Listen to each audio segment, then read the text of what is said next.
অনেকদিন পরে আজকে একটা ভিডিও করলাম। লাস্ট কয়েকদিন আমার ভিডিও করা হয় না, কিছু ব্যস্ততার কারণে, আর শরীর মনও ভালো নেই খুব একটা। হ্যালো এভরিওয়ান, আসসালামু আলাইকুম।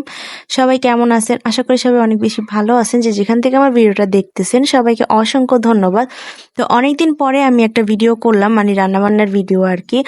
তো আজকে হচ্ছে মাছ রান্না করব দুপুরবেলা। তো আম্মু এখানে প্রথমেই মাছটাকে ধুয়ে নিল। এটা হচ্ছে রুই মাছ। তো রুই মাছটাকে ভালো মতো ধুয়ে নিল। আজকে বেগুন আর আলু টমেটো দিয়ে রুই মাছটা রান্না করা হবে। তো আসলে ইদানিং হচ্ছে আবার প্রচন্ড গরম পড়তেছে, মাঝখানে কয়েকদিন ঠান্ডা পড়ছিল। তো মানে গরমের মধ্যে আবারও দেখা যাচ্ছে সবাই অসুস্থ হয়ে পড়তেছে, প্লাস মানে কিছুই ভালো লাগতেছে না।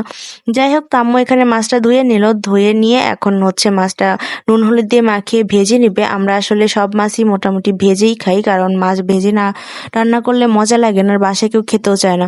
তো আম্মু এখানে নুন, তারপর হচ্ছে হলুদের গুঁড়া, মরিচের গুঁড়া দিয়ে মাছটাকে ভালো মতো মেখে এখন ভেজে নিল।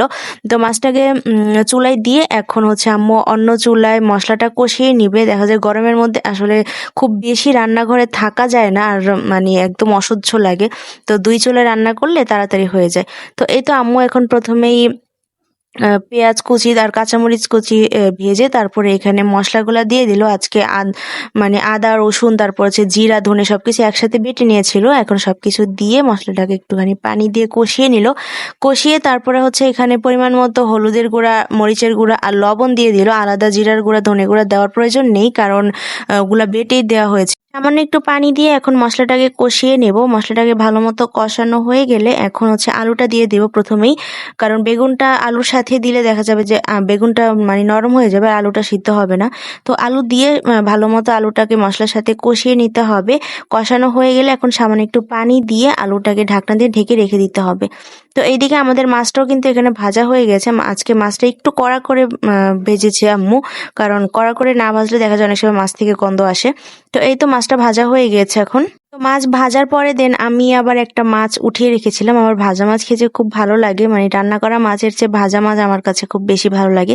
আমাদের এখানে আলুটা সিদ্ধ হয়ে গিয়েছে। দেন হচ্ছে আম্মু এখানে বেগুনটাও দিয়ে দিয়েছিল। তো বেগুনটা দিয়ে এখন আলু আর বেগুনটাকে ভালো মতো কষিয়ে নিল। কষিয়ে নেওয়া হয়ে গেলে দেন হচ্ছে এখানে ঝোলের জন্য পরিমাণ মতো পানি দিয়ে দিবে। তো পানি দেওয়া হয়ে গেলে এখন মাছগুলো উপর থেকে বসিয়ে দিতে হবে। তো মাছগুলো এখানে সুন্দর করে বসানো হয়ে গেছে। তো মাছগুলো দেওয়ার পরে এখন একটু টমেটো দিয়ে দিল। টমেটো দিলে আসলে অনেক সুন্দর মানে একটা লুক আসে, তরকারিটা দেখতে খুব সুন্দর লাগে। তো এই তো আমাদের সবকিছুই এখানে দেওয়া শেষ। এখন ঢাকনা দিয়ে কিছুক্ষণ ঢেকে জলটা ফুটিয়ে নিলে কিন্তু তরকারিটা রেডি। তো তরকারিটা কিন্তু অনেক মজা হয়েছিল। আর হচ্ছে গরমের দিন এরকম ঝোল ঝোল তরকারি কিন্তু খুব ভালো লাগে খেতে। তো এই তো আমাদের ঝোলটা ফুটে গিয়েছে। আর বেগুনের তরকারিতে ঝোল বেশি একটা ঘন করব না, কারণ এমনিতেই ঝোল ঘন হয়ে যায়। তো এখানে তারপরে একদম লাস্টে একটু ধনিয়া পাতা কুচি দিয়ে দিলাম। তো এই তো রান্নাবান্না শেষ। এখন দুপুরের খাওয়া সেরে নিব। তো এই তো আমার ভাজা মাছ, তারপর একটুখানি তরকারি, যাই হোক সবকিছু নিয়ে খাওয়া দাওয়াটা সেরে ফেললাম। তো আজকের ভিডিওটা এই পর্যন্তই। সবাই ভালো থাকবেন। আল্লাহ হাফেজ।